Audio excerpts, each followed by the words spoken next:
आपकी एनर्जी लेके उठ रहा है, इस बात को आप समझ पाते हैं। जब आप इस बात को समझ पाते हैं, आप निगेटिव विचारों को कम कर देते हैं, और ये जो जितनी भी साइकोसोमैटिक डिसीजेस का आज की डेट में भीड़ लगी हुई है, उससे आप बच जाते हैं। बहुत सारी मेंटल कंडीशनिंग से आप बच जाते हैं। और अल्टीमेटली जो हमारे जीवन का लक्ष्य है, जिसके लिए हम सारी चीज़ें करते हैं, वो है खुशी। आप पैसा कमाने के पीछे भी दौड़ रहे हैं, तो अल्टीमेटली आप अपनी खुशी को चेस कर रहे हैं, क्योंकि आपको लगता है कि पैसे से आपको खुशी मिल जाएगी। हर एक व्यक्ति कोई भी एक्शन कर रहा है, उसके मूल में यह है कि वो प्रसन्न हो जाए, चाहे जो भी काम कर रहा है। तो लेकिन सबका मूल ये है कि वो जो खुशी आप ढूंढ रहे हैं, वो बाहर किसी ऑब्जेक्ट से कभी मिल नहीं सकती है। वो आपको इंटरनली मिलेगी, और इस प्रोसेस के थ्रू मिलेगी, जब आप ये इंटरनल प्रोसेस समझ जाएंगे। तो ये इसका मैकेनिज्म था। मिनी जी प्लीज। सर, ये मेडिटेशन करते समय ये कभी-कभी है ना बहुत गरम लगता है बॉडी, मतलब पसीना आता है, तो हाँ, नॉर्मली बैठते समय शुरू करते समय नहीं होता है, बाद में थोड़ा गरम होता है। कभी-कभी, नॉट ऑलवेज़, मॉर्निंग टाइम करते समय नहीं होता है। कभी-कभी हाँ। ऐसा है ना, मतलब इरिटेशन होता है बॉडी में, वो क्यों होता हम्म। है? वो क्यों होता है? नहीं, देखिए, उसके ना कई कंडीशन हो सकते हैं। देखिए, टेम्परेचर तो वेदर पे डिपेंड करता है, ठीक है। और सेंसेशन तो होते हैं ऐसा वो नहीं बॉडी। होता है, ऐसा नहीं है, शुरुआत करते समय मेडिटेशन करने का शुरुआत करते समय नहीं होता है। थोड़ा टाइम बॉडी है ना मेडिटेट होने को शुरू होता है, बाद में है ना बॉडी में ऐसे गर्मी फील होता है, वो क्यों होता है? यही या मैंने आपको बोला, वेदर के कारण। अगर आप हल्का सा सर्दियों में करेंगे ना, तो आपका टेम्परेचर थोड़ा सा ध्यान करने के बाद डाउन होगा। लेकिन देखिए, वो टेम्परेचर है, एक कंडीशनिंग है, वहां पे इंपॉर्टेंट वो नहीं है। आपको जो सीखने वाली चीज है वो ये है कि बॉडी में कुछ सेंसेशन होंगे, वो हमेशा होते रहेंगे। बॉडी में आपकी बहुत कुछ चलता रहता है, सबके शरीर में।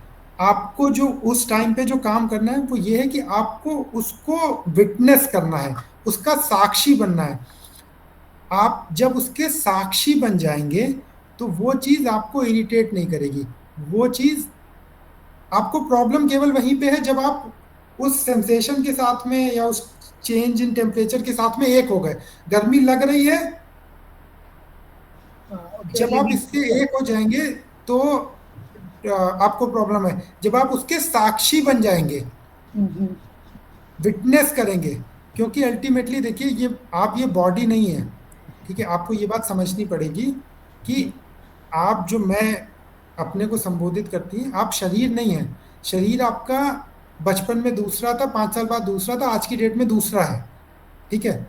लेकिन बचपन में कुछ था, और आज में एक लिंक है, ठीक है। एक साक्षी भाव है। बचपन में आपके साथ जो हुआ, 5 साल की उम्र में, 10 साल की उम्र में जो हुआ, 15 साल की उम्र में जो हुआ, 20 साल की उम्र में, आपका शरीर, साइंस बोलता है कि हर 7 साल में बॉडी का हर एक सेल चेंज हो जाता है, पूरी बॉडी चेंज हो जाती है। वेट भी आपका चेंज हो गया होगा, ठीक है।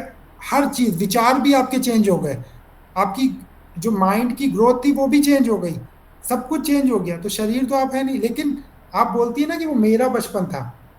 तो वो जो कनेक्शन है आपका, वो 5 साल की लड़की, वो 10 साल की, 15 साल की, 20 साल की, और आज की मिनी से, वो जो कनेक्शन है, वो साक्षी का है। आपने सब कुछ विटनेस किया है, आपके साथ वो सब कुछ घटित हुआ है ना। तो वो जो विटनेस करने वाला है, वो ही उस शरीर को भी अनुभव करे। जब आप उस दृष्टा भाव से शरीर को देखने लगेंगे, तब आपको वो सेंसेशन परेशान नहीं करेगा।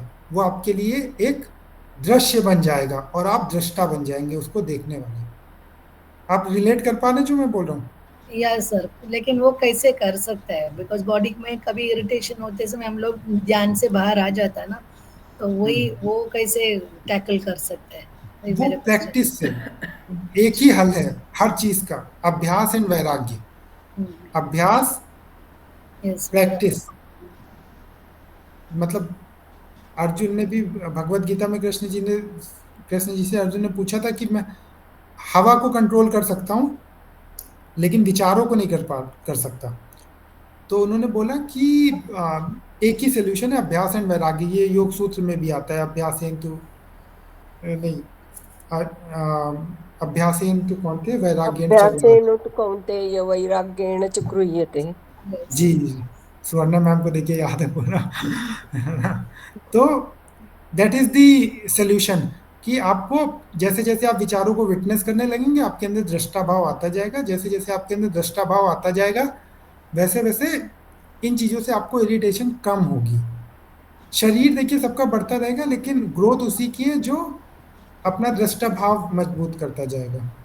लेकिन हमेशा नहीं है सर, कभी-कभी होता है, वो क्यों होता है? वही मतलब कभी-कभी मेडिटेशन अच्छा होता है, कभी-कभी ऐसा होता है, तो इसलिए वो पूछा ये मैंने। प्रैक्टिस है मैम। देखिए आप किसी भी चीज को सीखने के लिए निकलेंगे ना, किसी भी चीज को, आप स्विमिंग सीखने के लिए जाएंगे, साइकिलिंग सीखने के लिए जाएंगे, तो आप प्रैक्टिस करते हैं तो कभी ठीक हो जाता है, कभी नहीं हो पाता है। अब जैसे क्रिकेट मैच एक बैट्समैन खेलता है, कभी वो अच्छी बैटिंग कर पाता है, कभी नहीं कर पाता है, तो ये आ, इसमें तो बहुत सारे फैक्टर काम करते हैं। बट हमारा काम वहां पे उस अनुभव के साथ में एक होना नहीं है, हमारा काम उस जगह पे उस साक्षी भाव अनुभव रखते का दृष्टा बनना है। हैं, वो दृष्टा बने बराबर, वो भी कोशिश करते हैं। वो थैंक यू प्रयास सर, से ठीक होता जाएगा। Thank you sir.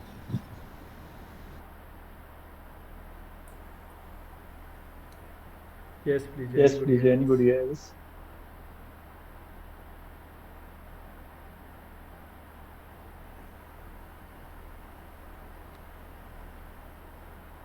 Yes, sir. Yes, आप sir. conclude आप कीजिएगा conclude कीजिएगा इंसान से। इंसान ठीक है, से। तो थैंक यू।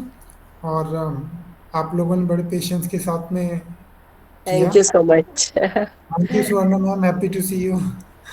Yes. तो आई होप कि you can understand Hindi, right? मैंने तो हिंदी में ही कर दिया पूरा। English, Hindi, any, हाँ, no problem. ठीक है। No ठीक। problem. हाँ तो बहुत अच्छा था। Thank you. आपने तो मेरे इससे भी अच्छे किए हैं, मुझे पता है। तो ऐसे कुछ नहीं। Thank you for Thank you. Attending this session. और Guru thank you Iqbal sir. जी बहुत एफर्ट कर रहे हैं। Thank you Guru Thank Iqbal you ji. so much, Good night. Nishant ji. Thank Very you. nice Thank you. meditation. Thank you. Thank you ma'am. Thank you sir. Thank you so much. ठीक है गुरु इकबाल जी।